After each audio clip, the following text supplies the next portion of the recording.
Graça no Senhor Jesus Cristo. Quero compartilhar o texto de Josué capítulo 7, versículo 1, a parte final que diz: A ira do Senhor se acendeu contra os filhos de Israel. A grande pergunta é: por que a ira de Deus se acende contra os filhos de Israel? E a ira de Deus, ela pode se acender sobre nós?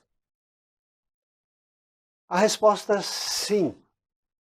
Mas por causa do que faz com que a ira de Deus se acenda contra o seu povo ou até contra nós? A resposta está no próprio versículo. Prevaricaram os filhos de Israel nas coisas condenadas. Ou seja, fizeram o que não deveria ter sido feito. Na realidade, foi um único indivíduo chamado Acã, que durante a batalha de Jericó adentrou a cidade, pegou barras de ouro, pegou uma capa babilônica e a escondeu na sua tenda. E talvez ele tivesse pensado, não, isso aqui é um despojo de guerra, então a gente pode pegar. Mas acontece que Deus antes havia dito para não fazê-lo. Ou seja, ele viveu naquele momento um dilema. É um despojo de guerra, então posso pegar, ou devo eu obedecer a Deus e não pegar nada?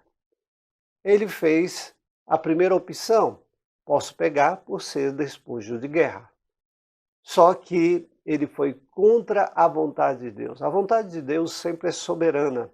A vontade de Deus sempre tem que estar em primeiro lugar.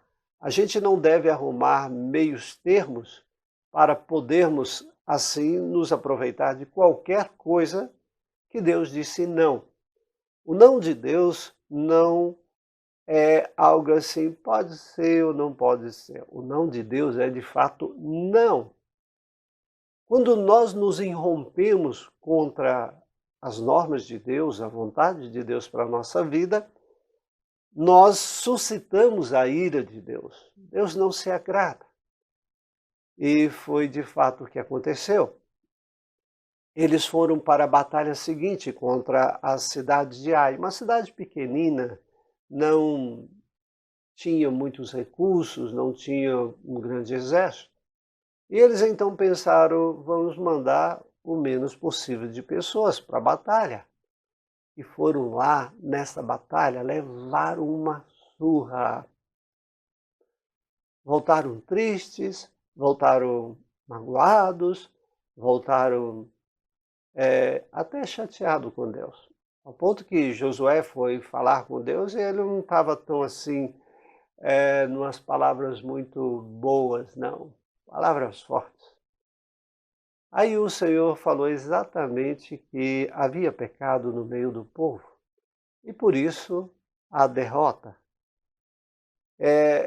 Exatamente. O pecado na nossa vida provoca derrotas. O pecado na nossa vida faz com que o inimigo vença. E é nesse sentido que a gente suscita a ira de Deus. Foi nesse sentido que o povo de Israel suscitou a ira de Deus. Mas nós temos algo muito importante. Percebemos o nosso pecado e pedimos perdão.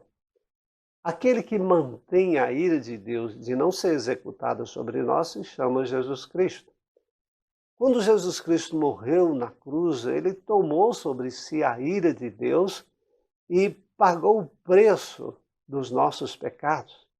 Fomos perdoados, lavados pelo sangue do Senhor Jesus. Mas isso só se torna efetivo na nossa vida quando nós recebemos Jesus, quando nós cremos Jesus, quando nós entregamos a nossa vida ao Senhor Jesus.